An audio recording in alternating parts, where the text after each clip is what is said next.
जय श्री कृष्ण। श्रीमद् भागवत गीता।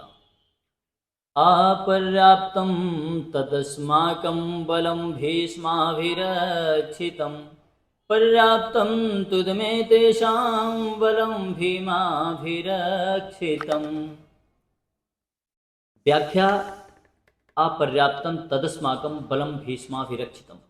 अधर्म अन्याय के कारण दुर्योधन के मन में भय होने से वह अपनी सेना के विषय में सोचता है कि हमारी सेना बड़ी होने पर भी अर्थात पांडवों की अपेक्षा चार अक्षौहिणी होने पर भी पांडवों पर विजय प्राप्त करने में है तो असमर्थ ही। कारण कि हमारी सेना में मतभेद है, उसमें इतनी एकता, संगठन, निर्भयता, निसंकोचता नहीं है जितनी कि पांडवों की सेना में है। हमारी सेना के मुख्य संरक्षक पितामह भीष्म उभय पक्षपाती हैं, अर्थात उनके भीतर कौरव और पांडव दोनों सेनाओं का पक्ष है। वे कृष्ण के बड़े भक्त हैं, उनके हृदय में युधिष्ठिर का बड़ा आदर है, अर्जुन पर भी उनका बड़ा स्नेह है, इसलिए वे हमारे पक्ष में रहते हुए भी भीतर से पांडवों का भला चाहते हैं। वही भीष्म हमारी सेना के मुख्य सेनापति हैं। ऐसी दशा में हमारी सेना पांडवों के मुकाबले में समर्थ कैसे हो सकती है? फिर आगे क्या है? पर्याप्तं तुद में तेषां बलं भीमाभिरक्षितम्। परंतु यह जो पांडवों की सेना है, यह हमारे पर विजय करने में समर्थ है। कारण कि इनकी सेना में मतभेद नहीं है, प्रत्युत सभी एक मत होकर संगठित हैं। इनकी सेना का संरक्षक बलवान भीमसेन है, जो कि बचपन से ही मेरे को हराता आया है। यह अकेला ही मेरे सहित 100 भाइयों को मारने की प्रतिज्ञा कर चुका है। ध्यान से सुनिएगा। अर्थात यह हमारा नाश करने पर तुला हुआ है। इसका शरीर वज्र के समान मजबूत है। इसको मैंने जहर पिलाया था तो भी यह मरा नहीं। ऐसा यह भीमसेन पांडवों की सेना का संरक्षक है, इसलिए यह सेना वास्तव में समर्थ है, पूर्ण है।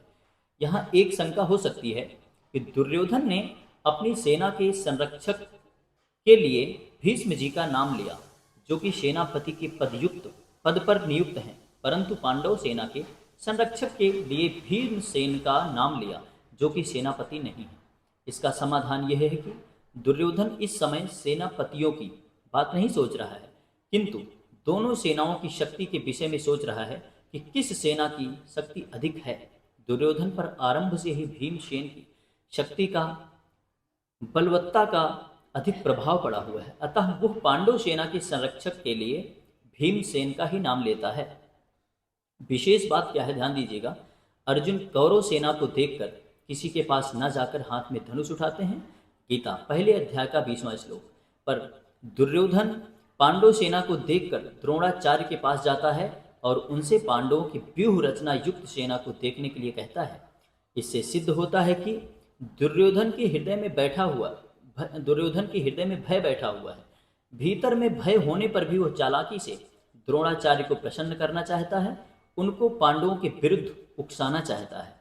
परंतु कारण कि दुर्योधन के हृदय में अधर्म है, अन्याय है, पाप है, अन्यायी पापी व्यक्ति कभी निर्भय और सुख शांति से नहीं रह सकता है। फिर आगे क्या लिखा गया है? नहीं रह सकता है, यह नियम है। परंतु अर्जुन के भीतर धर्म है, न्याय है, इसलिए अर्जुन के भीतर अपना स्वार्थ सिद्ध करने के लिए चालाकी नहीं है, भय नहीं है, किंतु उत्साह है, वीरता है। तभी तो वे वीरता में आकर सेना निरीक्षण करने के लिए भगवान को आज्ञा देते हैं कि हे अच्युत, दोनों सेनाओं के मध्य में मेरे रथ को खड़ा कर दीजिए। पहले अध्याय का 21वां श्लोक। इसका तात्पर्य है कि जिसके भीतर नाशवान धन संपत्ति आदि का आश्रय है, आदर है, और जिसके भीतर अधर्म है, अन्याय है, दुर्भाव है, उसके भीतर वास्तविक बल नहीं होता। वह भीतर से खोखला होता है और वह कभी निर्भय नहीं होता। परंतु जिसके भीतर अपने धर्म का पालन है और भगवान का आश्रय है, वह कभी भयभीत नहीं होता, उसका बल सच्चा होता है, वह सदा निश्चिंत और निर्भय रहता है।